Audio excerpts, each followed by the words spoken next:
com a voz de fundo, Sim. porque da outra vez na gravação também apareceu, começou. Bom, irmãos, então estamos aí. Vamos orar em primeiro lugar, né? Amém. Vamos, André, ore por nós. Amém. Santo Deus, eterno Pai, diante da Tua presença, Senhor, nos posicionamos agora, crendo e confiando que há um único e verdadeiro Deus sobre todo o universo e o único Senhor e Salvador sobre as nossas vidas, Jesus Cristo, nosso Senhor. Pai, abençoa esta aula, Senhor, trazendo as ricas revelações do Teu Santo Espírito, para que possa, Senhor, contribuir, Senhor, para que Teu Evangelho seja propagado nessa terra, através dos meios dessa comunicação. Que o nosso professor Lucas seja um homem cada dia mais usado e ousado na Tua presença, para que nós possamos receber, Senhor, em riqueza, Senhor, o conhecimento que o Senhor diz que Teu povo perece por falta de conhecimento. E o conhecimento verdadeiro que é te conhecer e conhecer o Teu caráter e a Tua vontade. Desde já agradecemos pela vida do irmão Ciliano, Amém. pela minha casa, pela minha família, pela vida do irmão Lucas e sua casa e sua família, pela vida da irmã Michele, pela sua casa, pela sua família, irmã Denise, todos aqueles que no momento não puderam estar aqui conosco, mas fazem parte dessa classe que tem recebido a educação da Tua palavra. Então, nós te agradecemos na autoridade do nome do Senhor Jesus, que é nosso único Senhor e Salvador. Amém. Amém. Amém. Amém. Bom, irmãos, então, vamos começar nossa aula. No capítulo 3 de Apocalipse, a carta de Filadélfia, está escrito assim: como guardaste a palavra da minha paciência, capítulo 3, 10. Como guardaste a palavra da minha paciência, também eu te guardarei na hora da tentação que há de vir sobre todo mundo, para tentar os que habitam na terra. Então, os irmãos vão entender por que eu estou lendo esse versículo com essa aula. Amém. Ok? Então, vamos lá. Eu estou postando aí. Graças a Deus, eu tenho que agradecer a Deus que o Senhor deu a graça de eu preparar esse material a tarde inteira. Eu fiquei de manhã, aí fiz a live, depois, à tarde, comecei a fazer esse material. Então, a criação do homem, o descanso de Deus e o jardim do Éden. Então, nós estamos vendo aí, né, uma foto, né, deve ser algum lugar aí, de alguma floresta holandesa, né, onde cultivam muitas flores. Isso nos dá uma ideia de como devia ser o jardim, né, jardim de Deus. E nós vemos que o coração do homem deveria ser assim, né, como o jardim. E, na verdade, hoje o coração do homem é como uma caverna escura, né? Não é como o jardim de Deus, infelizmente. Então, nós temos que fazer o nosso coração se tornar um jardim. Então, está escrito aí: assim os céus e a terra e todo o seu exército foram criados. Então, nós estamos no capítulo 2 de Gênesis, primeiro versículo. Então, nesse primeiro versículo está sendo feito um breve resumo do capítulo anterior, né, relatando que a obra do Senhor já tinha acabado no 6º dia, né? E havendo Deus acabado no dia 7º a obra que fizera, descansou no 7º dia de toda a sua obra que tinha feito. Aí eu marquei as palavras em hebraico, todo o seu exército, Vekol Savaam. E aí o outro é no dia 7º, né? Bayon Hashevin. Hashevia. E toda a sua obra. Makol Nela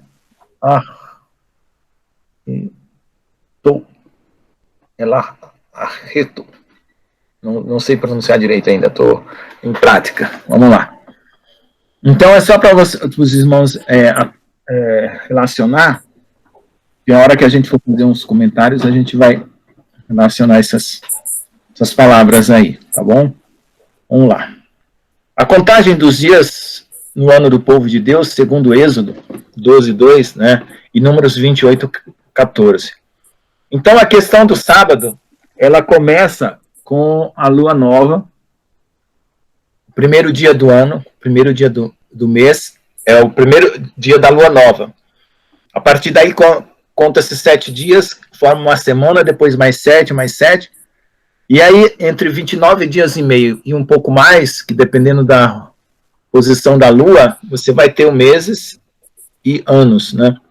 E o Senhor falou a Moisés e a Arão na terra do Egito, dizendo: este mesmo mês você será o princípio dos meses, e você será o primeiro dos meses do ano. Então, o 7º dia, né, ele completa uma semana, e ele marca uma contagem que já tinha sido começado no primeiro dia. No 6º, Deus descansa, e no 6º, Deus encerra a obra, como a gente viu, e no 7º, Deus descansa. Então, nessa contagem de 7 em 7, até chegar o final do mês, né, e o final do ano, é formado o calendário. E nesse calendário, né, nós temos várias situações que o Senhor coloca para nós praticarmos, né, em termos de sacrifícios, festas e assim por diante. Em Números 28:14 está escrito assim: suas libações serão a metade de um indivíduo de novilha, e a terça. Tá dando eco, irmão. Alguém está com o microfone ligado. Tá. Então, vamos continuar. E a quarta parte para um cordeiro, este é o holocausto da lua nova de cada mês, segundo os meses do ano. Né? Então, nessa situação que nós estamos vendo aí, há uma marcação de tempo que está sendo feita desde o começo do mundo, que depois com o povo judeu, né, o Senhor relembra essa marcação, né, através do primeiro dia do ano, e no 14º dia, o sacrifício, né, do cordeiro. E essas datas, hoje, elas se tornam importantes para nós, né, estarmos atentos para os tempos, né, para aquilo que o Senhor está fazendo para nos preparar para a volta do Senhor.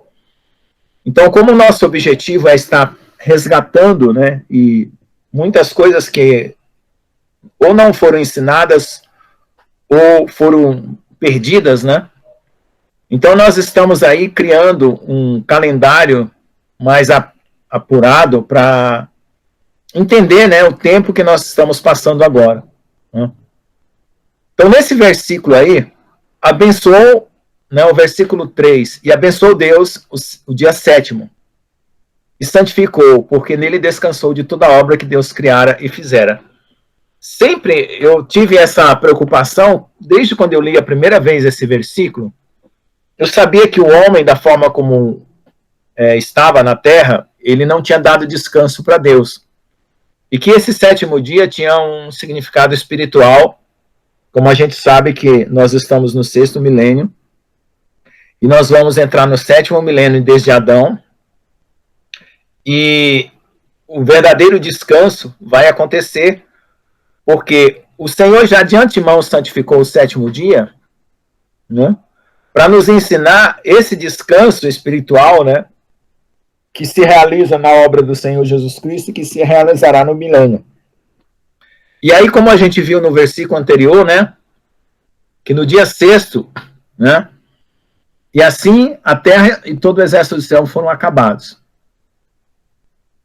Então, veja só, nessa contagem das origens do céu e da terra, nós temos um propósito, que a gente já viu, né? Quando o Senhor disse que criaria o homem à sua imagem e semelhança. Então, no 7º dia, aliás, no final do 6º milênio, nós estaremos transformados à imagem e semelhança do Senhor Jesus para estarmos entrando no 7º dia, para que haja esse descanso espiritual, tanto nosso quanto do Senhor. Né? Então, o fundamento da revelação da palavra nesse versículo é apontar, né, desde o princípio para o fim, desde o dia que o Senhor criou o homem, qual era o propósito e o que vai acontecer. E essa riqueza desse conhecimento de saber que nós temos uma marcação feita por Deus precisa, e que a única coisa que nos está separando de entendermos esse tempo são as confusões que foram feitas, né, tanto pelos calendários como pelas interpretações. E que agora nós estamos resgatando à medida que nós investigamos a palavra de Deus e começamos a perceber, né, que a contagem dos tempos e das festas, elas estão se cumprindo, já se cumpriram com Jesus, 4 festas, e agora vão ter mais 3 festas para nos prepararmos para ela, né? Só que agora nós estamos num mundo, como eu li no versículo, que vai passar por uma grande tentação. O que é essa grande tentação que está descrita ali no capítulo 3, como eu li, de Apocalipse? É o seguinte: a justificativa que a humanidade está dando para a existência do homem não é a mesma que a palavra de Deus dá. Então, hoje, nós estamos vendo aí um homem ligado numa tecnologia, um homem que quer ir para outros planetas e não está preocupado, né, com a sua origem. Ou seja, até a origem do homem está sendo dada de uma forma diferente, para que o homem se perca no caminho, né? Como a nossa origem está em Deus, fomos criaturas feitas por Deus, se nós passamos a reconhecer isso, nós sabemos que existe o propósito de sermos transformados em mais semelhança de Deus no 7º dia. E aí o que acontece? Com a ciência, da forma como ela está desviando isso. Você chega para um garoto da universidade, como essa semana eu comecei a evangelizar depois da aula aqui, um garoto que até já tem uma raiz cristã, a avó dela foi testemunha de Jeová e tal. Você vê como as pessoas não conseguem entender essa origem. Eles sempre se remetem à teoria da evolução. E a teoria da evolução tem um problema, porque é o seguinte: quando foi feito o estudo do DNA humano, agora que foi decodificado o genoma humano, o próprio chefe da pesquisa se converteu, ele era ateu, porque ele descobriu que todo o DNA humano descende de uma única mulher, né? E essa única mulher é Eva. Aí, na arqueologia, eles foram atrás de uma tal de Lucy, que era uma meia mulher, meia macaco, que viveu na África, para poder justificar a origem humana. Você veja só que perturbação que é. Aí eles falam assim: poxa, mas como é que foi dada a linguagem para o homem? Porque a origem da linguagem, já foram feitos experimentos de colocar crianças para tentar aprender uma linguagem sem a influência dos pais, e elas não aprendem. Então a origem da linguagem, ela é um mistério, né? E não há nenhuma explicação de como foi dada a linguagem para o homem na ciência. Então o que acontece? Começa a ter as teorias de que a linguagem foi dada por extraterrestres, que o homem foi criado por extraterrestres e coisas do tipo. E essa situação começa a ganhar força porque a ciência começa a tornar isso com respaldo. Só que as perguntas fundamentais, né, para que o homem foi criado, qual é o propósito, a ciência não responde. E aí quando você diz assim, bom, se o homem foi criado por extraterrestres, quem criou os extraterrestres? Ah, deve ter sido outros.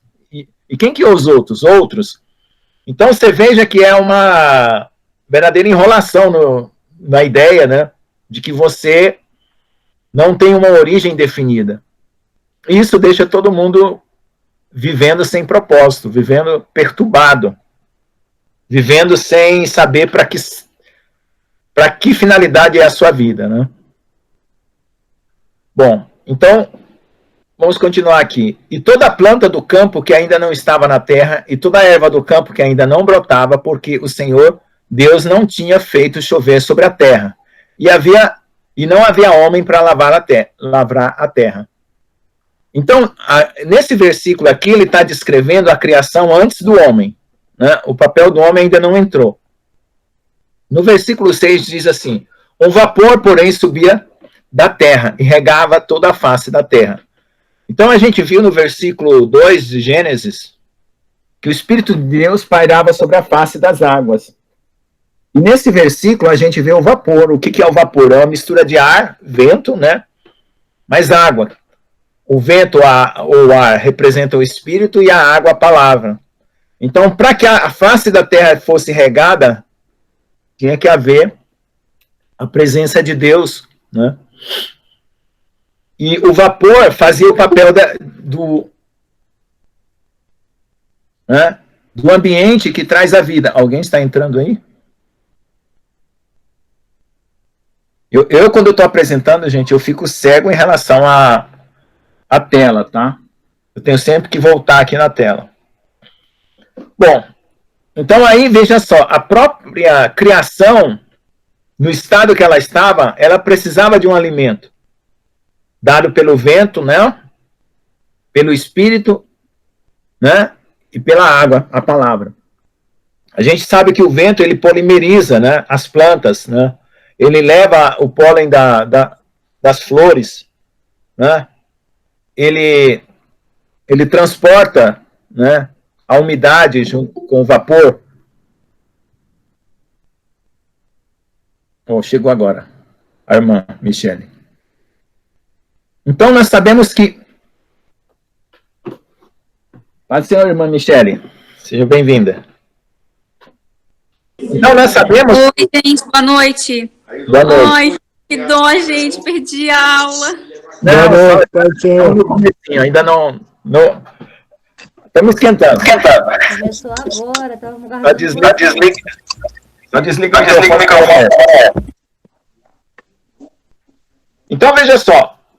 Já aqui na própria criação, nós vemos a presença da figura do Espírito e da palavra, né? No vapor, para poder cuidar da terra. E no coração do homem a mesma coisa. Então, vamos lá.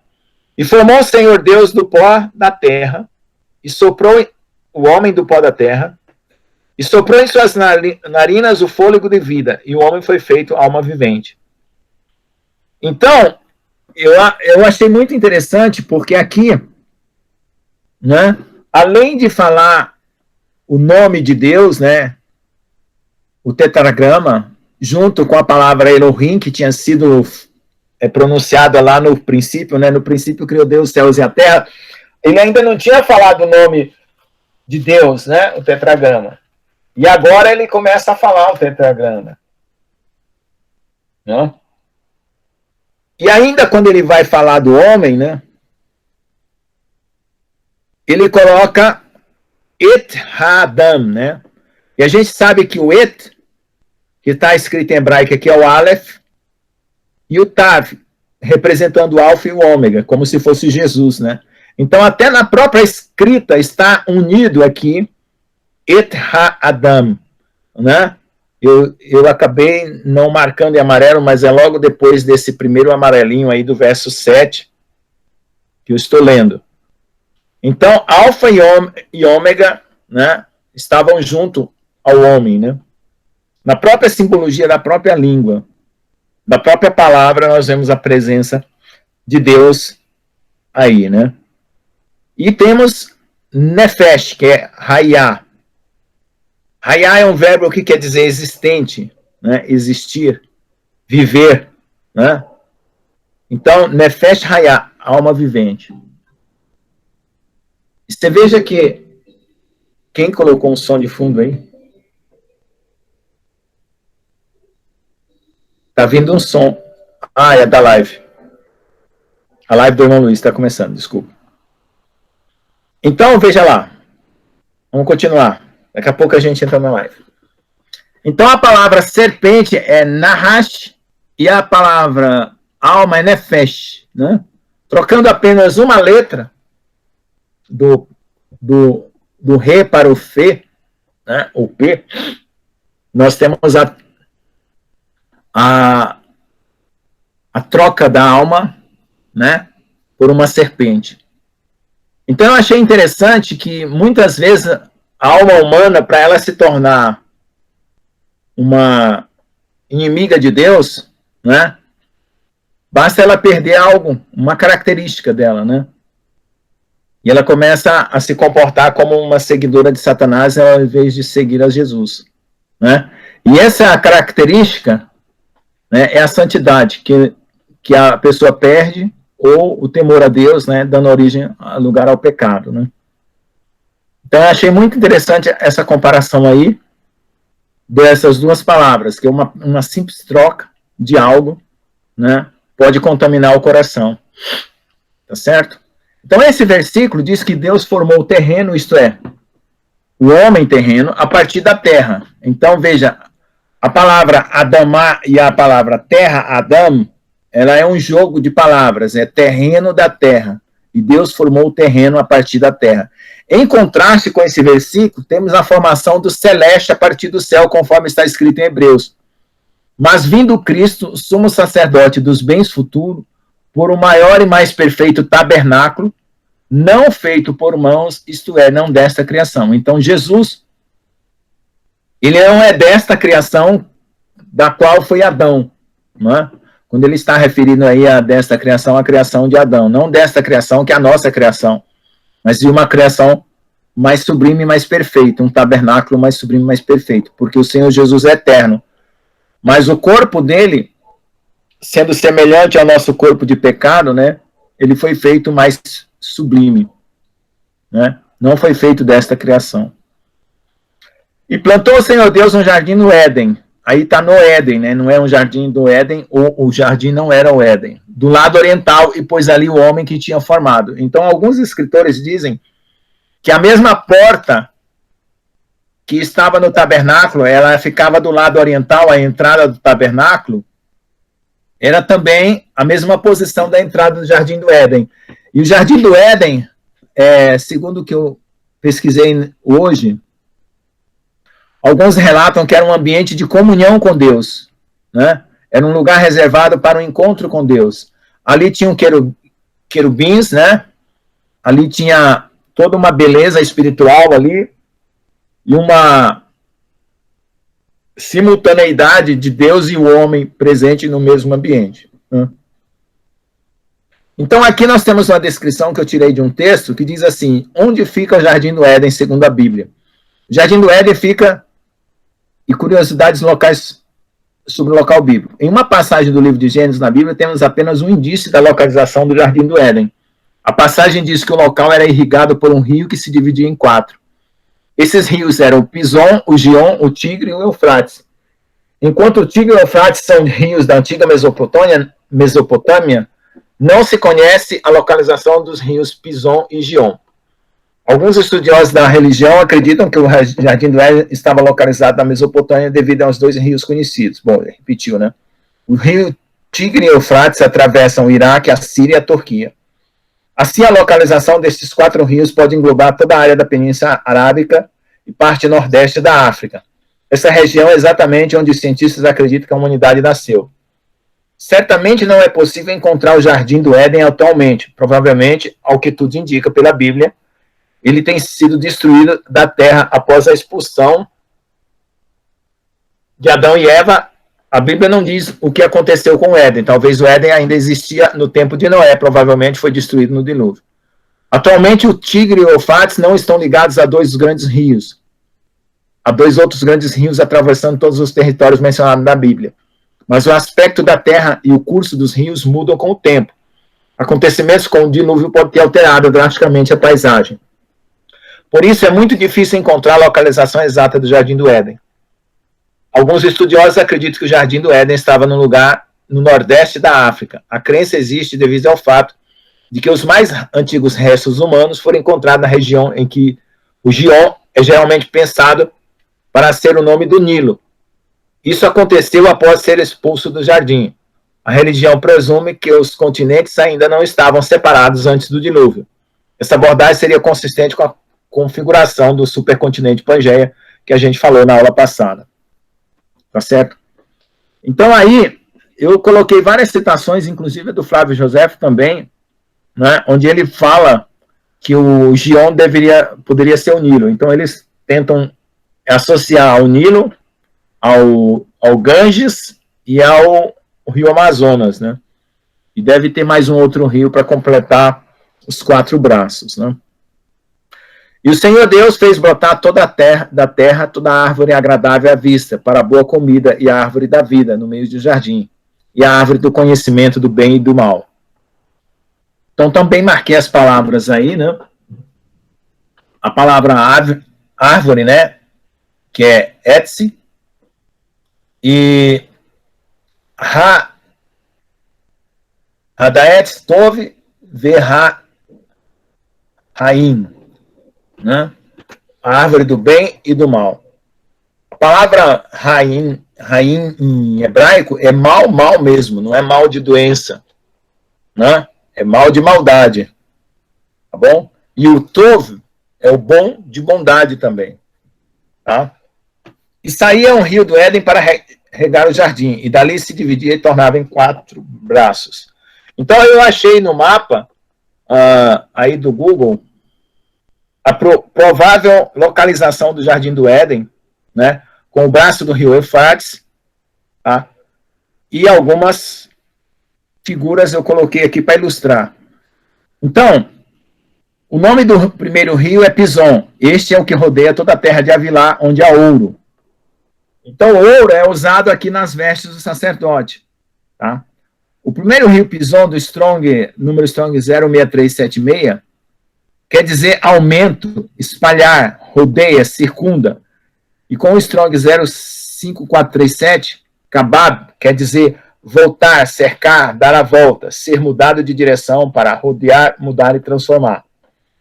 A terra de Havilá, ela é citada em Gênesis 10, 29, dizendo assim, a Ofira, a Havilá e a Jobabe, todos esses foram filhos de Joctã.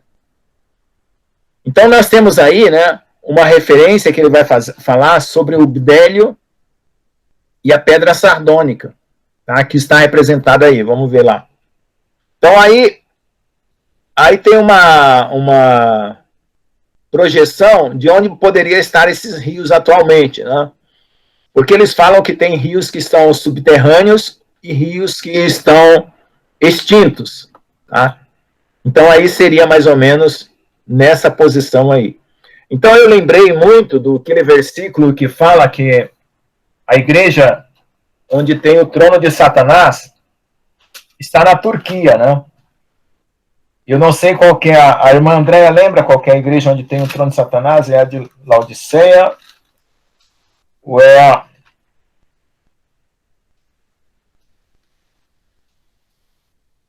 E ainda quando fala de Satanás no Éden, você veja, sempre se referindo à Turquia,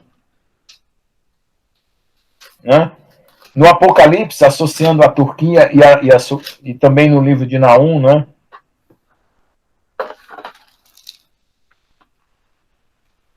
O profeta Naum também fala, né, dessa região aí.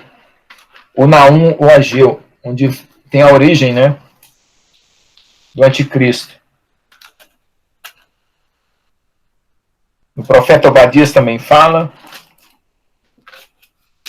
né? E deixa eu ver aqui onde que está.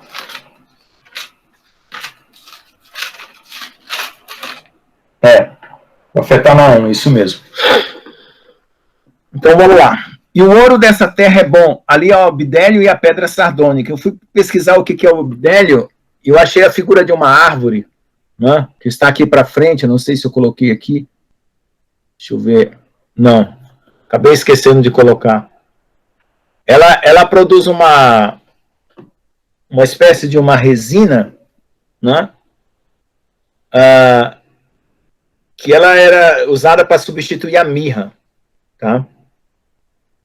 E aí, pelo jeito da árvore, eu me lembrei da carnaúba que tem lá no Nordeste.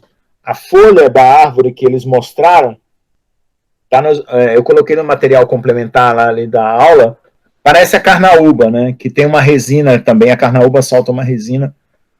Agora, segundo o que está na pesquisa, é uma resina perfumada, né? O nome do segundo rio é Gion. Este é o que rodeia toda a terra de Cush, né? A terra de Cush é o Egito, né? A terra de Cush é o Egito. O segundo Gion do Strong 01521, né, quer dizer irromper, corrente que arrebenta as margens, dá luz, rodeia, circunda. Strong 05437, Rabab quer dizer voltar, cercar, dar a volta, ser mudado de direção, rodear, mudar, transformar. E o Cush está mencionado em 1 Crônicas 1:8, né? Os filhos de Cão é Cush, Mizraim e Putim. E também está mencionado em Gênesis, né? Só que no meu buscador ele achou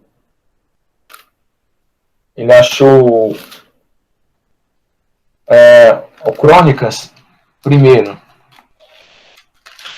Mas ele é um dos filhos de Cão. É o verso 10:6, Gênesis 10:6, que trata de Cush, tá? Então, o Flávio José, no livro dele, diz assim: o jardim era regado por um grande rio que rodeava completamente e se dividia em 4 outros rios. O primeiro desses rios é chamado Pison, que significa plenitude, ao qual os gregos chamam de Ganges. Ocorre para a Índia e desemboca no mar. O segundo, que se chama Eufrates e fora, em nossa língua, significa dispersão ou flor. E o terceiro se chama Tigre ou Diglat, que significa estreito e rápido. Ambos desembocam no Mar Vermelho. O quarto, de nome Gion, que significa que vem do Oriente, e é chamado Nilo pelos gregos e atravessa todo o Egito.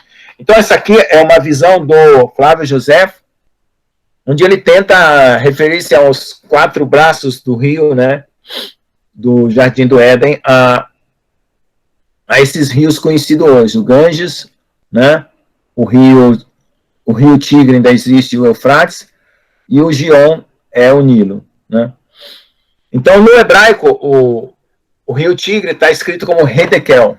O terceiro rio Redekel, do Strong 02313, quer dizer rápido, corre, né, do Strong 01980, Halá, que quer dizer ir, andar, vir.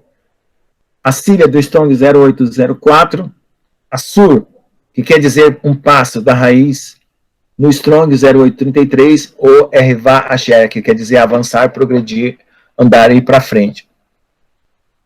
Então, todos esses 4 rios, né, têm uma representação espiritual, né, por esses significados que nós estamos vendo aí, né. O 4 rio Pará, do Strong 06578, quer dizer frutífero, um rio bom e abundante, né. Então, a gente vê que eles cercam a terra, né, o Pison espalha, dá a volta, rodeia, circunda, né? O segundo cerca a terra, né? O terceiro avança, progride, e o quarto dá frutos frutíferos. Então, isso representa uma vida espiritual, né? As 4 etapas de uma vida espiritual, né? Que é se espalhar, multiplicar, né? Transformar-se, ser transformado, e depois, por fim, né, avançar, progredir e frutificar. Então, como a palavra de Deus fala que do seu trono sai um rio de águas, né, o trono de Deus estava próximo ao Éden, né, nessa época. Então, eu imagino que havia uma ligação espiritual entre o trono de Deus e o Jardim do Éden. Como eu falei na aula passada, que o Senhor está numa dimensão próxima de nós, nos vendo, essa comunhão com Deus, ela acontecia, né, na dimensão espiritual que Adão podia participar, e hoje, né, por causa do pecado, o homem está distante, e essa dimensão espiritual vai voltar a estar próxima novamente do homem, né. Aqui também achei um outro mapa, né, tentando mostrar onde estava a região dos 4 braços também, né. E tomou o Senhor Deus o homem e pôs no jardim para lavar e guardar. Então aí o papel espiritual do homem era lavrar a terra e guardar, né. Lavrar lembra o nosso coração, né, e o guardar lembra o temor a Deus, certo? E o Senhor, Deus ordenou ao homem dizendo: de toda árvore do jardim comerás livremente, mas da árvore do conhecimento do bem e do mal dela não comerás, porque no dia que dela comeres morrerás. Você veja que aqui ele está dando o mandamento antes de criar a Eva, Ele está dando o mandamento para Adão somente. E Adão tinha que ensinar a Eva sobre esse mandamento. Né? Porque ele está só aqui ainda nesse momento que Deus está dando o mandamento. Uma coisa que a gente não percebe. E que a Eva teve o mandamento passado por Adão. Né? E disse o Senhor Deus, não é bom que o homem esteja só, far-lhe-ei uma adjutora idônea para ele. Havendo, pois, o Senhor Deus formado da terra todo o animal do campo e toda a ave dos céus, o trouxe a Adão para ver como este lhe chamaria. E tudo que Adão chamou a toda alma vivente, isso foi o seu nome. Então aí nós vemos a inteligência de Adão, a capacidade de Adão de dar nome a toda a criação, né, de animais e tudo que o Senhor criou das aves, né, e dos animais para que ele pudesse dar o nome. A capacidade da inteligência dele, né. E Adão pôs os nomes a todo gado e às aves dos céus e a todo animal, mas para o homem não se achava ajudadora idônea, né? Então, uma característica que o homem, que a gente vê no homem, que ele quer uma companheira idônea, né? Isso é algo que ainda hoje persiste, né? O homem sábio, ele quer uma ajudadora idônea, né? Então o Senhor Deus fez cair um sono pesado sobre Adão e este adormeceu e tomou uma das suas costelas e cerrou a carne em seu lugar. Então o Senhor tirou a mulher de dentro do homem, né? De uma parte do homem. Assim como o Senhor também nos gerou, né? De dentro de Cristo, de uma parte de Jesus, né? Da sua própria carne, do seu próprio sangue, né? E da mulher, e da costela que o Senhor Deus tomou o homem, formou uma mulher e trouxe Adão. E disse, esta agora, ossos dos meus ossos, carne da minha carne, esta será chamada mulher, por quanto do homem foi tomada. Esse versículo mostra a ligação que Adão tinha com Eva.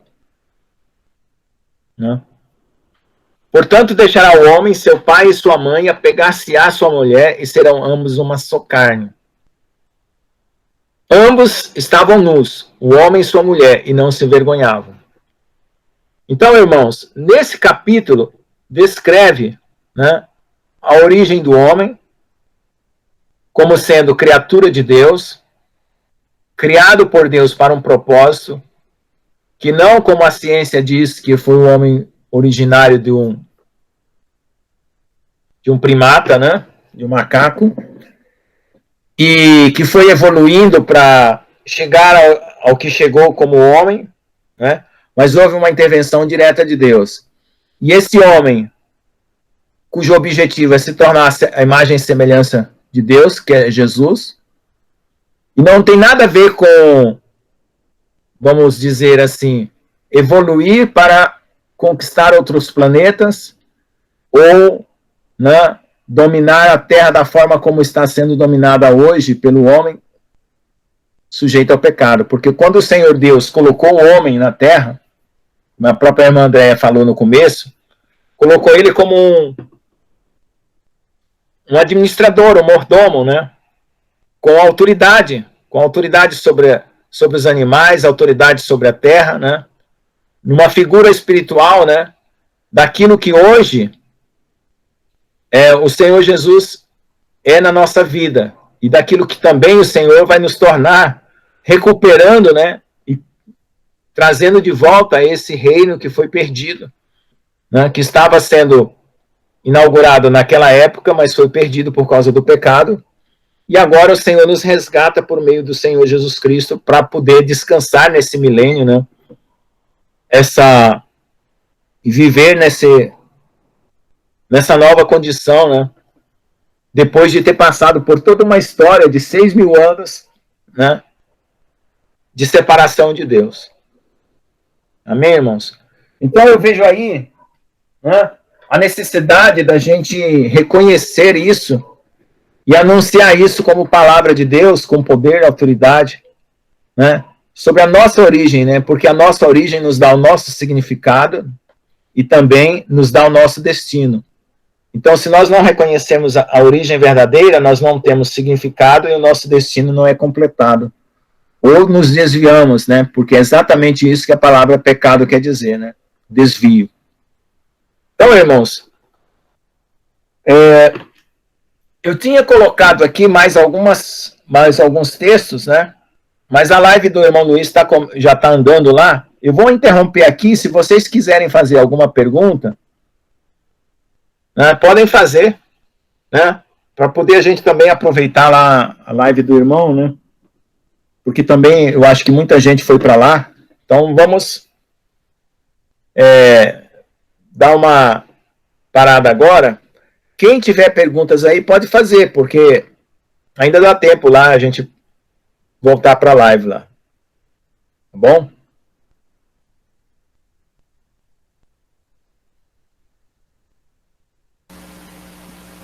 Quem está com problema com áudio? A irmã André estava com problema com áudio. Professor, Oi. aqui a respeito dos rios, o senhor falou 4 etapas de uma vida espiritual. O senhor tem ideia Isso. quais são essas 4 etapas? Então, irmãos, como eu falei, a primeira etapa, né, Isso. é aquela...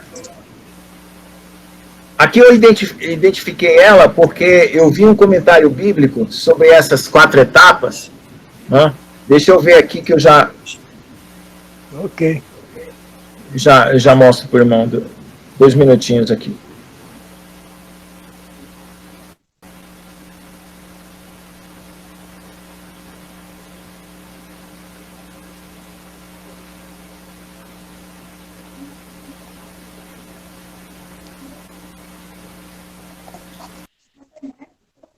Está escrito aqui.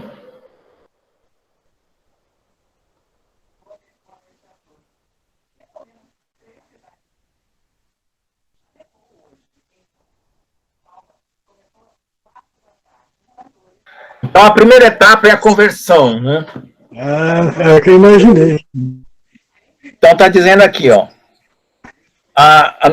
Quando aceitamos a Jesus, que é simbolizado aqui pelo primeiro rio, ou seja, o Espírito Santo de Deus que habita em mim, a partir desse momento se espalha como ondas provocadas por uma pedra atirada em um lago, nos circundando e nos envolvendo, nos sentindo envolvidos pelo amor de Deus e pela maravilha que a paz dele nos traz. Segundo o rio Gion, quer dizer irromper, corrente que arrebenta as margens e dar a luz. Né? Este rio vai para a terra de Cush, que quer dizer a descendência de Cão. Como podemos observar, após aceitarmos a Jesus, segundo o rio entra em ação, vindo como uma correnteza que arrebenta as margens, ou seja, destruindo tudo aquilo que até aqui nós tínhamos como limites, imagens na nossa vida. O segundo de Deus, o rio de Deus arranca essas margens para que novas margens, segundo o padrão de Deus, sejam delineadas em nossa vida. Tudo aquilo que é trevas, que é negro dentro de nós, um caráter construído segundo os padrões da Babilônia, será gradativamente arrancado à medida que este segundo rio for passando. Nimrod representa a Babilônia e os padrões de ajuntamento do mundo que sempre apontam para o sucesso e exaltação do homem. A edificação de Babel, que foi uma tentativa de se chegar a Deus através da construção de templos, dogmas e doutrinas que elevam seus construtores e suas estratégias humanas acima do Deus verdadeiro. Acima do Deus verdadeiro e de seus fundamentos e da sua reta justiça. Esse rio nos leva de volta à Etiópia, no sentido de enfrentarmos nossos próprios lados negros, para que nós, depois disso, através das novas margens, plante árvores e endireite o curso dos rios em nossas vidas. Enfim, esse rio, com toda a sua força e poder, caráter de Jesus, quer transformar nossas vidas para sempre, de uma vez por todas, sem risco de voltar atrás. Ele só entra em nossas vidas quando abrimos as comportas do nosso coração e deixamos fluir. O terceiro rio, Hidekel, que é a corrente, é o que corre pelo oriente da Síria. Quer dizer rápido. Ir, andar, vir. Né? Observamos que há uma sequência de fatos ocorrendo aqui e que ao deixarmos o rio de Deus fluir, em nossas vidas poderemos experimentar a rapidez que somente a revelação do Pai pode nos dar. Depois que o segundo rio passa, nós entramos no terceiro, onde há um avanço na direção do alvo, que é Jesus. Há um andar, há um ir em frente, há uma progressão na sabedoria, no entendimento, na revelação. Jesus Cristo, como aconteceu com Daniel. O terceiro rio, Hidekel, é o rio que corre pelo oriente da Síria. E o quarto rio é o Eufrates. O quarto rio né? Quer dizer, frutífero, rio bom e abundante. Então, imagine os 4 braços do rio do Éden como 4 funções, né, da nossa vida. Então, é a conversão, a limpeza, né, fortalecimento e a frutificação, resumindo, né? Amém. É isso que os 4 rios representam. Amém? Amém. Então, irmãos, o que é muito importante a gente entender a nossa origem em relação ao que nós vamos sofrer a partir de agora nesse mundo, como uma alteração do caráter do homem, né? Uma alteração até da sua bioquímica, alteração até da sua genética, né? Para poder levar um homem para um lado, né, terrível, né? Associado à tecnologia e associado, né, a uma ambição de um mundo sem Deus, né? Totalmente estéril espiritualmente, né? Onde vai ser negado na nossa própria origem, como já é negado, né? Por meios científicos, a nossa origem é negada. Por causa de uma similaridade de alguma coisa que nós temos com os primatas, né? Nós somos ditos que somos originários da mesma raiz, né? Como se fosse um processo evolutivo, mas a palavra de Deus diz que o próprio Deus interferiu, né, na nossa criação. Não foi como a criação dos animais, como nós vimos, né, que o versículo diz para que a terra produzisse os animais, né, como foi visto no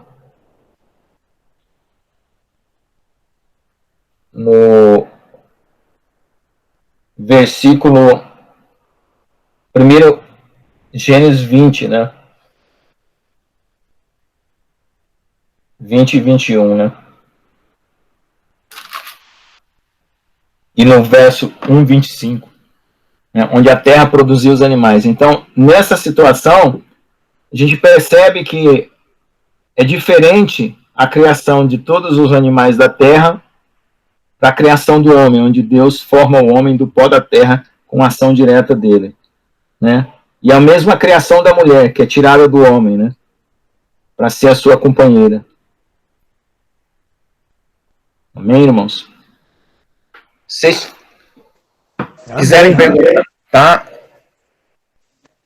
Esse capítulo ele não é muito grande, né? Então, Sim. eu consegui extrair essas informações e coloquei algumas coisas complementares aqui. Deixa eu só... Depois os irmãos podem ver lá, né? É o capítulo 4, o Jardim do Éden, vai estar a criação do homem, vai estar 2 vídeos lá, né, que é um relato bíblico dos 2 vídeos, vai estar a aula de hoje. E aí tem as 2 árvores do jardim, que é um texto que eu escrevi já há algum tempo, né? E aqui tem a parte do bidélio, né? A razão bíblica para a lua nova, para as festas, né? Como que é a criação do homem e da mulher. Tem vários materiais lá, mas eu tenho um aqui, ó. Eu vou ler esse aqui. Deixa eu fazer um comentário aqui.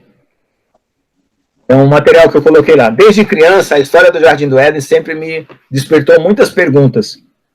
Qualquer pessoa que tiver um mínimo de bom senso irá perceber que essa história tem um profundo fundo de verdade, mesmo que ele ache que essas coisas não aconteceram da forma como está escrito. Contudo, ele perceberá que a lição resultante da troca que o homem fez, deixando a árvore da vida para comer da árvore do bem e do mal, continua acontecendo na vida humana todos os dias. Desde criança eu já havia entendido que comer do fruto do bem e do mal não tem nada a ver com o sexo praticado por Adão e Eva, para a procriação da raça humana, pois Deus já tinha ordenado livremente, crescer e multiplicai-vos antes de Adão comerem do fruto proibido. Contudo, eu percebi que o caos decorrente na história humana, guerras, escravidão, fomes e pestes, teve a sua origem no conhecimento dado por aquele fruto.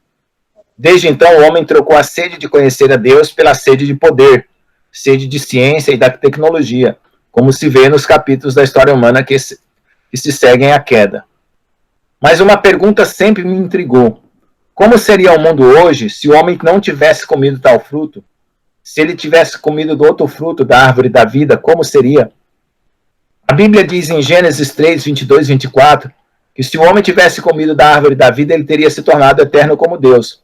Contudo, para que ele não fosse comer da árvore da vida depois de comer da árvore do bem e do mal, e se tornar eterno na condição de pecador caído, Deus o expulsou do paraíso e pôs um querubim com uma espada flamejante guardando o caminho de volta para o Éden. Bem, essa passagem respondeu parte da minha pergunta, mas outro dia, lendo o livro de Provérbios, no capítulo 3, encontrei outra parte da resposta à minha pergunta. Percebi que a vida de um coração reto, puro e bom seria o resultado do alimentar-se da árvore da vida em um ciclo interminável de sabedoria e justiça. Do outro lado, o que vemos na humanidade é a eterna sede de poder e a contínua insatisfação humana, da forma mais doentia possível. O caminhar da humanidade comendo do fruto do bem e do mal todos os dias não tem levado a lugar algum, mas somente a dor e a inquietação. Pois apesar de tanto conhecimento, o homem continua violento, perverso e mentiroso. O bem praticado pelo homem sempre produz o mal, e o mal às vezes traz bem, de tal forma que os dois parecem viver um eterno romance astral, como dizia Raul Seixas.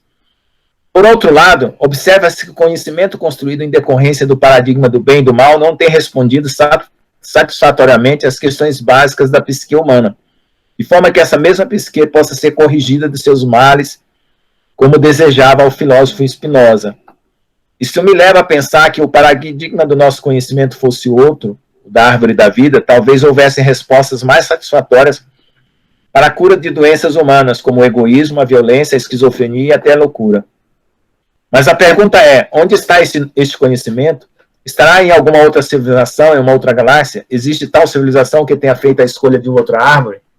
Bem, do ponto de vista bíblico, há relatos de seres angelicais que não pecaram e se mantiveram puros. Mas do ponto de vista humano, será que existe uma raça procriada dentro do Éden antes que Adão e Eva pecassem e que não se contaminaram e, portanto, não precisaram ser expulsos de lá? Do ponto de vista prático, o que podemos fazer com a nossa raça decaída? Eu acredito que, para começar, devemos, pelo menos, admitir que somos seres decaídos, para daí iniciar o processo de restauração e redenção. Depois, devemos identificar quais são as prerrogativas fundamentais que poderão nos levar de volta ao paraíso, para passarmos a nos alimentar de outra árvore, a árvore da vida. Essa prerrogativa básica deve ser a fé, o arrependimento e o amor. A fé vem primeiro porque é dom de Deus e deve ser buscado. Como não há verdadeira vida sem amor, eu acredito que buscar amar a verdade e de verdade é a prerrogativa básica e será também o primeiro sinal de saúde espiritual. Mas como amar se não temos por natureza esse conteúdo em nós? A resposta está em reconhecer que a causa primeira de toda a criação foi Deus e que Ele é amor. E no final teremos o cumprimento da seguinte promessa: quem tem ouvidos, ouça o que o Espírito diz à igreja. Ao que vencer, dar-lhe-ei comer da árvore da vida que está no paraíso de Deus. Apocalipse 2:7.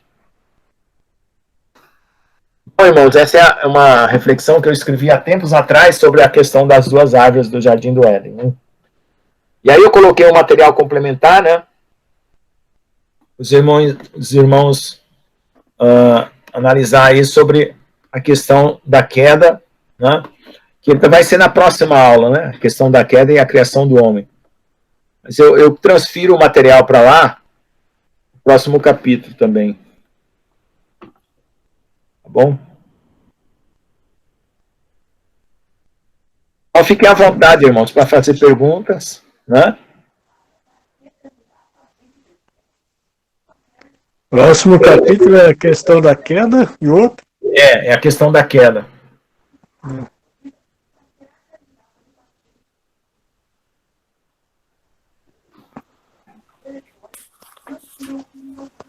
Foi muito boa essa explicação. Foi muito boa essa explicação. Amém. Tem alguém?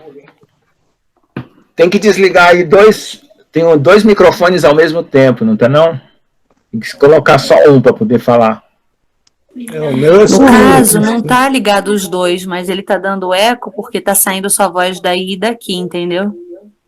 Ah, entendi. É que se tiver saindo em dois computadores, um pega a voz do outro. Se tiver no celular, no computador, aí tem que sair só o microfone e deixar só um.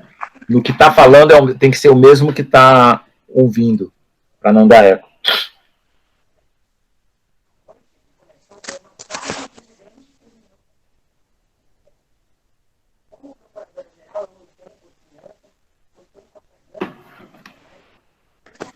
Melhor, irmão? Melhorou, ótimo. Pode falar, irmã, pode comentar. Então, e o que é mais maravilhoso disso tudo, né, é porque quando a gente vai falar do Éden, a gente vê essa comunhão de Deus com a sua criação, né? E é interessante porque Deus poderia estar se comunicando com os animais, mas, no entanto, ele vem direto falar com o homem. E ele dá ao homem autoridade sobre tudo que é criado na terra. Então, toda a criação é sujeita ao homem. E é interessante que nós vamos lá na frente, na palavra de Deus, e ver aquela passagem de que tudo foi sujeito à autoridade do nome do Senhor Jesus. Portanto, o Senhor Jesus restaurou toda a autoridade que havia em Adão, entendeu? Então, tudo que é potestade, principado, porque quando a gente fala de Jesus, ele largou toda a sua glória para se despojar de tudo isso e vir como homem. E hoje, quando nós invocamos o nome do Senhor Jesus, ele tem autoridade máxima sobre todas as coisas. Então, é muito interessante isso, né? E a passagem, quando o Senhor diz, façamos o homem a nossa imagem e nossa semelhança. E tudo está sujeito ao homem, né? O que rasteja na terra, o que voa no céu. E é muito perfeito tudo isso que Deus fez. E aí, quando a gente começou a nossa conversa hoje, que a gente fala sobre restauração de reino, porque ele dá autoridade de governo para Adão, por isso que quando o pecado entra no mundo e Adão ele vai receber e não se arrepende, essa autoridade que havia em Adão vai passar exatamente para o príncipe desse século, né? Que é onde que Jesus fala, por isso que o príncipe desse século deixou toda essa cegueira, essa falta de entendimento, e tudo isso tem que ser desde o princípio, para que nós possamos entender o início de tudo, o feedback de tudo, como tudo aconteceu, a localização do que é, por que é, porque é interessante isso, né? O homem, ele vai pegar um trecho da palavra de Deus e cria ali uma pregação, mas sem fundamento, sem conhecimento, não conhece o caráter de Deus. E é maravilhoso, porque o Senhor, ele deixa tudo muito claro para que a gente enxergue. E aí isso me remete naquela passagem do semeador, que quando ele diz assim, a vós foi dado conhecer os mistérios do reino, a eles não. Por isso falo para eles em parábolas. Então, por que para os discípulos foi dado o conhecimento do reino de Deus? Ali ele não estava dizendo que seriam só para os discípulos, mas para que todo aquele que ouve a voz dele como um bom pastor. Né? Que é eu sou o bom pastor, minhas ovelhas me reconhecem pela minha voz. A partir do momento que a gente se vira para Jesus e começa a ouvir, que nem a gente falou na outra aula, né? Que para o judeu o ouvir é mais importante do que ver. Por isso que a palavra repete, diz, a fé vem pelo ouvir e ouvir da palavra de Deus. Olha quanto conteúdo maravilhoso que está nessa aula. Eu anotei alguns tópicos que você falou de Gênesis 2 em Apocalipse 3:10, depois a revelação em Gênesis 2, versículo 2, que é o exército mais o sétimo dia, que é muito profundo isso. Todo o exército de Deus, ele finaliza, né, no sexto dia, e aí ele vai falar sobre o sétimo dia, e as pessoas não conseguem entender o que é o sétimo dia, o que é o descansar, o que é estar no descanso de Deus. Quando a gente vai em Hebreus, diz, quem entrará no meu descanso? E o descanso ali, quando a gente vai fazer a tradução do hebraico, é o Shabat, é o guardar o sábado, é o guardar o sétimo dia.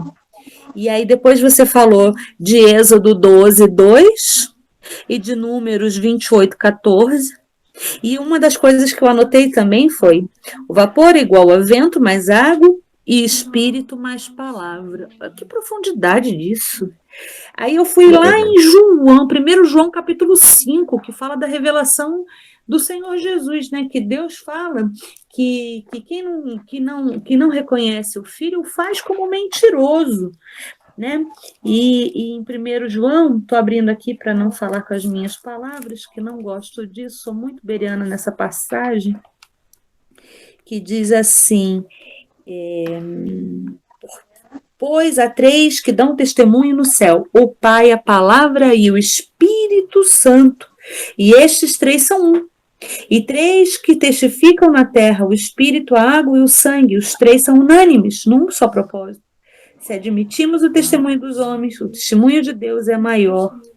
Ora, é o testemunho de Deus que ele dá acerca de seu Filho. Então, quando você falou do Espírito mais a palavra, ali a gente vê a revelação de Jesus completa. Depois você falou a respeito da serpente, da alma, que a vertente de uma palavra para outra só muda numa letra. E em Hebreus 9:11, que fala de Jesus como sumo sacerdote, que também nós falamos, né? Que aquele jardim do Éden era o tabernáculo de Deus com o homem. E agora, Jesus destrói o tabernáculo humano para que o tabernáculo esteja de novo com o homem. Né? Que ele diz: vós sois meu tabernáculo, né? Sendo ele o sumo sacerdote. E é muito interessante tudo que tem acontecido hoje conosco, né? A ciência se multiplicando, como está escrito no livro de Daniel, porque ele deixou escrito que a ciência se multiplicaria. Ele também deixou que os sábios ficariam mais sábios e embranqueceriam suas vestes. E nós estamos com os nossos olhos enxergando tudo isso. E para mim, essa aula está muito completa. Porque eu passei um ano estudando com os meus filhos em casa. Eu tinha necessidade de ler a Bíblia com eles e começamos do princípio. Eu acredito que toda pessoa que tenha vontade de conhecer a Deus, não tem como conhecer a Deus se não começar pelo livro de Gênesis. Esse é um princípio que Deus colocou no meu coração. E por que começar pelo livro de Gênesis? Porque todo mundo enche a boca para chamar Deus de pai, mas não conhece ele como pai. Um pai a gente conhece desde o ventre, a voz do nosso pai, porque a gente não vê, mas a gente já ouve. E depois nós vamos crescendo e conhecendo o caráter do pai. Então, quando um pai chega em casa, o filho sabe se o pai está feliz, se o pai está triste, só com respirar do pai. É ou não é? Quantas vezes o seu filho, ou irmão Lucas, quando você chega em casa, ele sabe se você está bem ou mal, só com o seu respirar. Não precisa nem abrir a boca. E aí, como que eu vou chamar Deus de pai se eu não consigo entender como ele me vê? E por que eu sou filha dele? Então, Gênesis é o princípio do conhecimento que a gente vai aprendendo a construir Deus como pai. E o que tem acontecido com a sociedade de hoje? A sociedade de hoje destruiu a figura do pai. O pai hoje já não tem aquela importância que deveria ter do sacerdote, do homem que conduz, do homem que ensina. Porque Deus instruiu os judeus a ensinarem seus filhos todos os dias a palavra dele, as escrituras, a Torá. E aí, olha que importância, quantos pais param para ensinar para os seus filhos a palavra de Deus? E é essa a função do homem dentro de casa, orientar, guiar, e isso tem sido destruído. Por quê? Porque Satanás está colocando o homem fragilizado. um homem que não se conhece, um homem que não sabe quem ele é, a sua autoestima destruída. Então ele não consegue instruir porque ele próprio não se vê como uma figura que possa estar educando. E aí, com isso, o filho não consegue ver o pai como pai e não consegue ver Deus como pai. E Com aí certeza. é muito profundo, né? É muito complexo e, ao mesmo tempo, maravilhoso nós chegarmos a esse ponto. E eu estou aqui abrindo o livro de Daniel, nessa passagem, Daniel 11, se eu não me engano, está no 37. Olha que riqueza, porque é isso que eu amo do livro de Gênesis. O livro de Gênesis nos leva pela Bíblia inteira.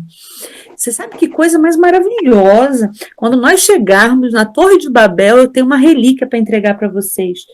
Aqui, ó. Amém. No versículo... Amém. Cadê? Aqui, ó. Daniel 11... no versículo 35, que está escrito assim: alguns dos sábios cairão para serem provados, purificados e embranquecidos até ao tempo do fim, porque se dará ainda no tempo determinado. Olha que interessante. Quer dizer que os sábios cairão para serem provados e purificados. Então, muito tempo andaram se pregando que a igreja do Senhor não passaria pela tribulação, que a igreja do Senhor estava guardada da tribulação e que seria resgatada da tribulação antes da tribulação. Porém, eu venho falando durante muito tempo a respeito de uma peneira fina, uma peneira tão fina que ela acaba caindo aqui, em Daniel, capítulo 11, 35. E é nessa hora que a gente vai entender, aquele que serve ao Senhor e que não serve, que vai estar atento à sua palavra, que vai estar atento a ensinos purificados como a gente está tendo aqui hoje, de conhecimento, de entender o tempo da mentira. Porque como eu vou reconhecer o que é a mentira se eu não conheço a verdade? E, olha, glorifico a Deus pela sua vida, a vida da irmã Michele, que se não fosse por ela não teríamos essa classe, glória a Deus, e a riqueza do conhecimento, né, que é lindo, que é maravilhoso. Olha só o que aconteceu com a minha família. A minha mãe, ela sempre me incentivou, porque eu sempre fui uma pessoa bem racional e destacado assim por inteligência na família, e ela sempre me incentivou pela carreira científica. Aí quando eu comecei a mandar áudios e vídeos para meus irmãos dizendo que eu tinha descoberto que a humanidade só tem 6.000 anos, né? Caiu assim quase como um escândalo, sabe? Porque eles achavam que eu ia ter que, vamos dizer assim, que aceitar a ideia científica de que a humanidade tem mais de não sei quantos milhões de anos, né? Ou pelo menos milhares de anos, né? Então, hoje eu sei separar o que a ciência diz, do que é verdadeiro, do que ela diz e do que é mentira. E isso fez uma diferença enorme para mim, principalmente agora, nesse período de pandemia, porque foi uma mudança muito radical que houve na minha vida, e eu aproveitei esse período, estou aproveitando ele da melhor forma possível, estou orando mais, buscando mais, me dispondo mais ao Senhor. E o que aconteceu? Essa revelação, né, de que a Terra, de que a humanidade, na verdade, tem 6.000 anos, e nós vamos entrar para o 7º milênio, me colocou um compromisso muito grande de me preparar, sabe? Então, para mim, esse foi o ponto-chave, né? Se fosse para colocar os estudos em escala, para eu dizer assim, olha, quais foram as descobertas que mudaram a minha forma de pensar nesses últimos dias. Em primeiro lugar, eu colocaria os 6.000 anos da criação, com o 7º milênio, porque agora todo o meu objetivo da minha vida hoje é me preparar para esse milênio, é ser aprovado. Então, eu tenho uma revelação, eu já contei para vocês uma parte, não sei, numa outra live eu contei uma parte de uma revelação, mas eu tenho uma outra revelação que Deus me deu. E para mim, eu estou usando ela como um trunfo, me apegando a tudo mais que eu posso para eu alcançar essa parte dessa revelação, que uma hora eu vou contar para vocês. E a minha tristeza é ver que, mesmo eu tendo um preparo científico para minha família, que eu pudesse dizer para ela, olha, as coisas erradas e as coisas certas da ciência são essa e essa, eu ainda não consigo que eles me ouçam, sabe? Porque eu vejo assim, Deus preparou-me para trilhar o caminho científico e, ao mesmo tempo, mostrar que a palavra de Deus tinha a sua exaltação acima da ciência, e algo que ainda eles não conseguem compreender. Para dizer assim, não, o Senhor está revelando algo maravilhoso, né, que precisa ser considerado, né? Que o Lucas está descobrindo não é uma, vamos dizer assim, como a gente pode dizer, ele está abandonando a ciência, está com medo, apavorado, com medo desses últimos tempos, e aí ele está se apegando à religião. Não tem nada a ver, sabe? Graças a Deus, em vista de muita gente que eu estou vendo aí, eu estou num equilíbrio, numa paz que eu não consigo explicar. Porque eu tenho mantido a minha vida de oração, de ler a Bíblia, né? Para a honra e glória do nome do Senhor. Por quê? Porque eu estou procurando enraizar-me cada vez mais na palavra, me aprofundar. Eu estou pegando as minhas raízes e estou lançando o mais profundo do que eu puder, do que eu posso, né? Exatamente para poder resistir esses dias que estão vindo aí. E a minha tristeza é ver que quantas pessoas estão perdendo essa oportunidade de estar em casa agora, né? Sentar num computador e fazer pesquisas bíblicas, e fazer estudo bíblico, ou participar de uma live para se aprofundar ou orar, né? E aí o meu irmão, né, falou para mim assim que continua não tendo tempo. Faltei eu falar para ele, irmão, a questão não é tempo, a questão é prioridade. O mundo espiritual está às portas. Isso tem que ser nossa prioridade. Se não for essa prioridade, como eu sempre falei, que adianta eu viver uma vida inteira e chegar no fim dela e não ter o resultado que Deus espera da minha própria vida? Aquela vida vai se tornar inútil. Por mais conquista que eu faça nesse mundo, aquela vida vai se tornar inútil. Então, eu estou colocando como prioridade toda a parte espiritual para poder eu conseguir, como o Paulo falou lá, né, esquecendo das coisas que para trás ficam, rumo para o alvo da soberana vocação, né, para ver se eu alcanço a ressurreição, né, como ele disse. Com toda a humildade do coração dele, ele falou isso. Que a cada dia a gente precisa, né, despojar do velho homem, renunciar a si mesmo para alcançar aquele dia. E esse tempo está aqui agora, né, na nossa frente. O tempo desse preparo, né? É como se eu tivesse um tesouro tão grande e eu estivesse contemplando ele tão nitidamente, eu não conseguisse contar para as pessoas que estão ao meu redor. Eu não conseguisse fazê-las enxergar. Né? Só o Espírito de Deus mesmo. Por isso que eu tenho clamado e colocado em oração a minha família. Meus parentes, né? E até meus amigos e inimigos também, né? Como que eu sempre oro, falo, Senhor, converte os meus amigos, converte os meus inimigos. Usa de mim no meio dos meus alunos, né? Porque eu fico triste de ver quanto que a juventude acredita, né, nesse propósito da criação feita pelo homem, né? Pelo homem. Essa criação absurda da tecnologia, essa criação absurda e não na criação de Deus. Isso só vai levar à miséria espiritual, à destruição. Amém. E pegando o gancho aí da irmã Andréia, a respeito de a falta de entendimento, ela causa estranheza hoje no meio do povo. Ou seja, a falta de entendimento, ela traz consequência do esfriamento no meio do povo de Deus. Por não se dispor a conhecer a respeito de Deus, como a irmã Andréia falou. No sentido de que Deus é Pai, Amém. Deus não é só criador dos céus e da terra, dos animais, mas acima de tudo é Pai. Então é isso que está acontecendo hoje. Por isso que o pessoal não prioriza buscar. Falta-lhe esse conhecimento, mas o conhecimento você tem que buscar, você tem que dispor. E por isso que Jesus vai falar, né? Errais por não conhecer as Escrituras. Então é isso que está faltando, e muitos estão se esfriando na fé. Mas como ela disse aí no chat aí, pensamento que eu já tinha, muitos são chamados, mas poucos vão ser escolhidos.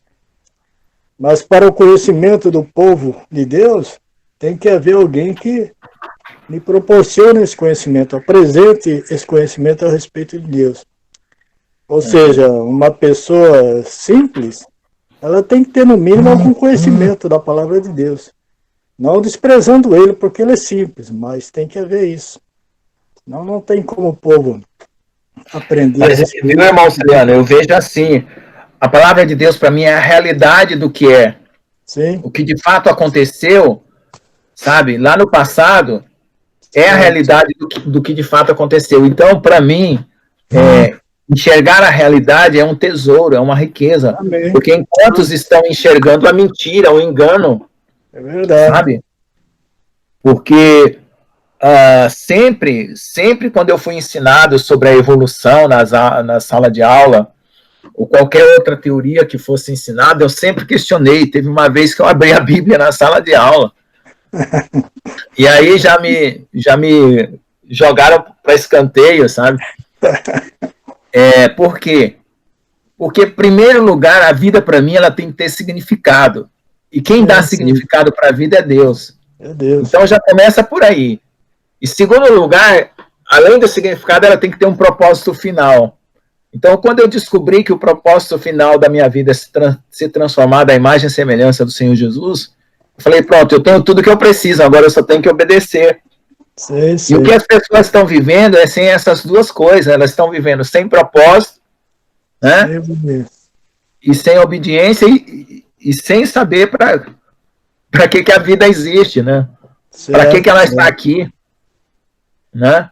Então, e sem a realidade, sem o conhecimento da realidade, porque o que adianta uma vida que você vai viver usufruindo, às vezes, até das melhores, vamos dizer assim, deleites da tecnologia, como disse o próprio Senhor Jesus, ganhar o mundo inteiro e perder a sua alma? Sim. Você me fez lembrar, irmão Lucas, do testemunho do filósofo Ricardo Braga. Eu não sei se você já viu no YouTube, o pastor Antônio Júnior publicou esse testemunho, que esse homem, ele tinha toda uma história da vida dele, de sofrimento, de abandono, Nossa, é um testemunho muito lindo. E no dia que ele conhece Jesus, ele dava aula no cursinho, que era quem queria entrar para a Unicamp, eu não lembro. E aí ele veio com um livro de física e veio com a Bíblia. E aí ele dizia assim, no princípio criou Deus os céus e a terra, e começou a explicar porque a terra, e ficou falando de química, sabe? Foi falando da composição química, e eu não sei explicar, mas quem quiser, tá no canal do pastor Antônio Júnior, e é o testemunho do filósofo Ricardo Braga. Tá assim, testemunho, o filósofo achou que não precisava de Deus, veja o que aconteceu. Então, assim, vou procurar também. É tremendo. Eu estava brincando com a minha filha, né? Porque eu falei assim para minha filha, eu falei, filha, é o seguinte, você pode ter 2 níveis de salvação. Uma salvação na primeira ressurreição e uma salvação na segunda ressurreição.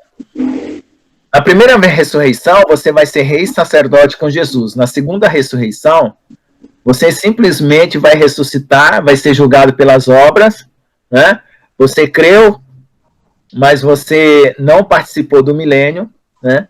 E eu falei para ela assim, muitos cristãos vão acordar depois do milênio e vão falar assim, e agora, o que vem? Aí eu falei assim, agora vem o juízo do trono branco. Aí os cristãos vão falar assim, como? Meu amigo, o milênio você perdeu. Era só ter lembra do Covid? Lembra aquela época? era só ter buscado ao Senhor, você teria participado do milênio. Eu fiquei brincando com a minha filha, né? Mas você acredita que na segunda ressurreição ainda há esperança para essas pessoas? Porque, assim, na minha visão, né, posso estar errado e peço a Deus resposta, que quando ele abre os livros e ele diz, seu nome não está inscrito no livro da vida, né?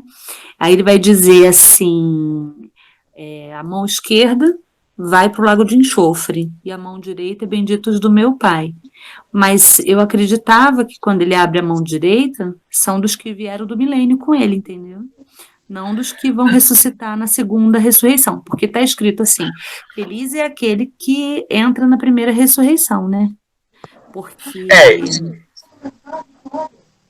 O que eu consigo entender é por causa do vídeo do irmão Luiz, que ele fez um vídeo seguinte, que teve cristão que creu, se arrependeu dos seus pecados, não se preparou para o milênio, não foi rei sacerdote. E mesmo aquele que creu no leito de morte, né, o Senhor vai guardar a alma dele, mas ele não vai poder participar do milênio, porque o milênio é um povo escolhido, não é? Porque quando ele fala muitos chamados e poucos escolhidos, é porque naquela parábola vai ter as bodas do Cordeiro. E as bodas do Cordeiro vai ser no milênio. Então, tem pessoas que não se prepararam para as bodas, né? Então, eu vejo assim, é claro que também vai ter aqueles que não se prepararam de jeito nenhum. Mas eu vejo, por exemplo, né, que tem pessoas que aceitaram ao Senhor ou que tiveram uma vida, vamos dizer assim, que não foram totalmente comprometidas com Deus, né? E como o Senhor mesmo fala, né?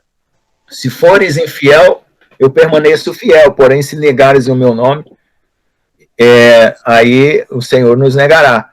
Então, nesse tempo agora, eu imagino que muitas pessoas que não estão se preparando, mas não foram tão pecadoras ou tão desobedientes assim, elas não vão participar do milênio, elas vão simplesmente acordar depois do milênio, né? Então eu entendo dessa forma, não entendo, por exemplo, né, eu vejo o meu pai, como que ele morreu, né? Eu não sei, eu não vejo ele como o que vai participar do milênio, como rei sacerdote. Não sei, posso estar errado. É aquela passagem que diz que os últimos serão os primeiros, né? Eu tive uma experiência assim tão linda. Uma amiga me convidou para orar pelo sogro dela, que estava muito doente, estava com câncer no intestino. E ele já é um senhor de idade. E aí, no dia que eu fui lá na casa dele, eu falei assim, da palavra de Deus, e aí eu falei assim, o senhor gostaria de receber Jesus como seu único Senhor e Salvador? E ele fez a profissão de fé, sabe? Ele ergueu a mão para os céus, agradeceu e fez a oração. E aí eu falei assim, a minha alegria vai ser estar com o Senhor no dia do seu batismo. Ele falou, mas eu já sou batizado. E cortou, sabe? Daí passou. Aí ela falou para mim, ele tá no hospital, André, ele tá já nas últimas mesmo. Deus vai recolher ele. Aí eu fui visitar ele no hospital, ele já não estava reconhecendo mais, quase. E aí passou uns dias, ela me mandou uma mensagem, ela falou assim, eu chamei o pastor Saulo, e ele foi até o hospital, porque o meu sogro pediu para ser batizado. E aquilo foi tão maravilhoso, sabe? Porque, amém, glória a Deus. Sim, mas foi tão lindo. E saber que Deus tem o tempo certinho, né? O tempo, porque ele foi para o hospital, mas ainda deu tempo, porque ele já tinha o chamado, né? E aí ele aceitou ser um escolhido, né? Então, assim, dentro da minha... Eu estava falando com a minha filha essa semana, que um dia eu estava guerreando que nem uma louca aqui na minha sala, sozinha, em oração. E eu falei para minha filha, quem que eu penso que eu sou, né? Eu sou menor do que um grãozinho de areia na multidão, na imensidão desse planeta. E eu fico aqui que nem uma maluca, guerreando, né? Guerreando. Aí, naquele mesmo dia, uma irmã postou num dos grupos a respeito de que que a gente tinha que prestar atenção, que às vezes a gente acha que nós não somos nada, mas imagina quando você vai dormir, um mosquito fica te incomodando no ouvido. E aí caiu minha ficha, né? Eu falei assim, glórias ao teu nome, Senhor, porque o Senhor nunca nos deixa sem resposta, porque foi no mesmo dia. E é interessante isso, né? Realmente, você vai dormir, um mosquito fica no teu ouvido, como que você dorme? E aí, eu tava... Oi, irmã? Oi? Alguém falando aí? Irmã Michele falou e sumiu a voz dela. Não falei não. Tô ouvindo. Juro que eu ouvi tua voz. Ô, Glória. É uma voz aqui. Mas tô ouvindo, irmã. Amém. Foi uma voz de um anjo aí. Ô, Glória. Aleluia. Aleluia. Ai, aí, quantas vezes nós achamos que o nosso trabalho para o reino é tão pequeno, né? Uma vez eu tive uma visão dentro do templo, lá da igreja, e foi uma visão muito forte, e eu falava assim, Jesus, não permita que a tua serva esteja vivendo isso sozinha. Põe mais servos para guerrear comigo, porque eu me sentia tão assim, oprimida naquela hora, sabe? Porque era uma coisa que era uma potestade que eu estava vendo saindo de trás do altar. E foi uma coisa muito séria. E ali, as pessoas não entendem o que é guerra, né, irmão Lucas? Irmão Celiano? A guerra é uma coisa muito séria. Sim, sim. E no meio da batalha ali, daquela experiência, a gente clama a Deus para o exército estar junto, porque a gente muitas vezes se sente pequeno, né? Pequeno. A gente acha que... E realmente nós não temos a força é do Senhor. E o irmão Lucas estava falando a respeito da família. Sabe o que veio para mim, irmão Lucas? Que não é pela força, é pelo Espírito. Tudo tem um tempo debaixo da vontade de Deus. E toda semente que você tem plantado, ela está sendo germinada. Porque assim como o apóstolo Paulo diz, por que indagais por Paulo, por Apolo, quando que um planta, o outro semeia, mas quem colhe é o próprio Deus, né? Então, a gente tem que descansar. Nós temos que orar sem cessar, pela nossa família, pela salvação. E o que é salvação? É entender que Jesus é tudo para nós. E uma vez que nós estamos na presença do Senhor Jesus, não tem volta, não tem volta, não tem volta. Esse é o novo nascimento, esse é o verdadeiro nascimento. Né? A gente não consegue olhar para trás, por mais que muitas vezes no meio do caminho a gente vai ter as quedas, porque isso é natural, Deus está tirando as crostas, né? E faz parte. Eu tenho rebatido muito irmãos que falam sobre pecado. Irmãos salvos em Jesus têm que caminhar para ser separado. O que é ser separado? As coisas que me agradavam não podem me agradar mais. E aí ele fala sobre o pecado. Eu sou pobre e pecador. Então é a mesma coisa que dissesse que o sangue do cordeiro não te lavou dos teus pecados. Porque se eu me acostumo a ser chamada de pecadora, eu continuo vivendo debaixo do jugo do pecado. Não que eu não vá errar, porque aí eu coloco que nós temos as falhas, mas nós temos o Espírito Santo que nos corrige, e nós temos que ter os ouvidos atentos para ouvir a voz dele, para não sermos surdos à sua voz. Aí sim, estaríamos colocando, né, a vontade de Deus em segundo plano, que é crescer em santidade e separação. Amém. Amém. Amém. Amém, irmãos. Glória a Deus. Então foi bom então a gente ter meditado nessa palavra, né? Sim. Sobre a base da vida humana hoje é entender que ele não é autossuficiente, foi criado por Deus, né? O homem não é autossuficiente. Enquanto, como eu falei, a ciência hoje ela é uma tentativa de emancipação do homem, mas que esse homem que está tentando se emancipar não tem um lado espiritual, e vai, vamos dizer assim, transformar em caos todo o propósito da existência dele, né? Porque é isso que a gente está vendo, né? Eu vejo que a minha garantia de sanidade espiritual está na palavra de Deus, né? Não está na ciência. Então é por aí que eu estou me baseando. Porque até mesmo hoje a gente vê, foi numa rapidez tão grande, a gente viu como pessoas que tinham uma aparência de bons governantes, né? De uma hora para outra se tornaram pessoas totalmente mesquinhas, totalmente estúpidas, né?